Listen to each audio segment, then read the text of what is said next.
Another development in the national capital today. Congress MP Rahul Gandhi launched an attack on the centre over the contentious farm laws. Targeting Prime Minister Narendra Modi, Rahul Gandhi claimed there is no democracy in India and those who stood against the Prime Minister are labelled anti-nationals.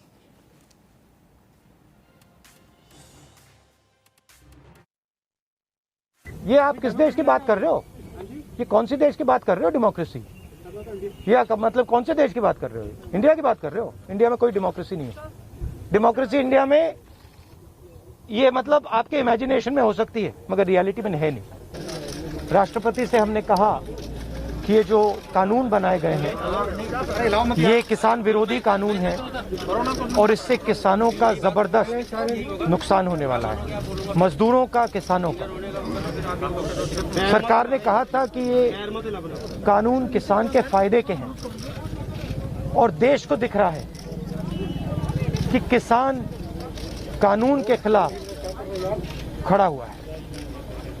और मैं प्रधानमंत्री जी से कहना चाहता हूं कि ये किसान हटेगा नहीं।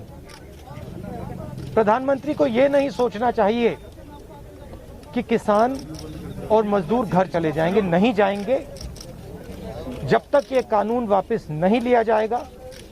जॉइंट सेशन कीजिए और कानून को एकदम वापस लीजिए क्योंकि किसान वापस नहीं जाने वाला है।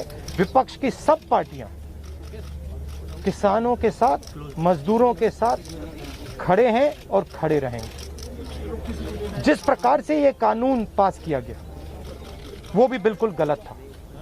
बिना डिबेट किए, बिना किसानों से चर्चा किए, बिना मजदूरों से पूछे ये कानून ऊपर से थोप दिए गए हैं और इन कानूनों को हटाना ही पड़ेगा, विथड्रॉ करना ही पड़ेगा।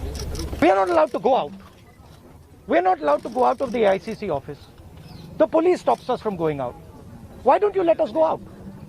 Why don't you let me go and tour in the states? See what happens. Every single farmer of this country, every single labor of this country stand up. But आप पुलिस लगवाते हो, हाथरस जाते हो, arrest करते हो, तो AIC से हमारे एमपी को बाहर नहीं निकलने देते हो और फिर कहते हो कि भैया मतलब सब कुछ ठीक है। राहुल गांधी इस तरह से भावनाएं ना भड़काएं, ऐसे शब्दों का प्रयोग ना करें। अपनी उनकी जो छोटी बहुत राजनीति बची हुई है छोटी मोटी, ऐसे शब्दों का प्रयोग करने से वो छोटी मोटी राजनीति भी समाप्त हो जाएगी। अगर 60 साल देश पर उन्होंने राज किया, बहुत बड़े बड़े आंदोलन हुए यहाँ, कितनी बात राहुल गांधी की पार्टी ने सुनी है? किस तरह के हालात यहाँ थे? मैं टिकैत साहब के आंदोलन की 88 की बात करूँ, पूरी रात लाठीचार्ज हुआ था, इसी दिल्ली में लाठीचार्ज हुआ था। आज कम से कम किसान यहाँ दिल्ली के चारों तरफ बैठे हैं, पुलिस कोई कुछ नहीं करी। यहाँ किसानों को बार बार लाठीचार्ज हुआ किसान पर राहुल गांधी की सरकार में।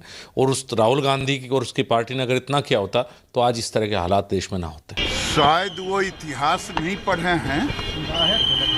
भारत के इतिहास में काले अक्षर में 1974 का इमरजेंसी है, राहुल गांधी को पढ़ लेना चाहिए। Hello everyone, this is Rahul Kamal here. Hope you enjoyed this video. For the latest news and analysis, like and subscribe the India Today YouTube channel and don't forget to press the bell icon to stay updated.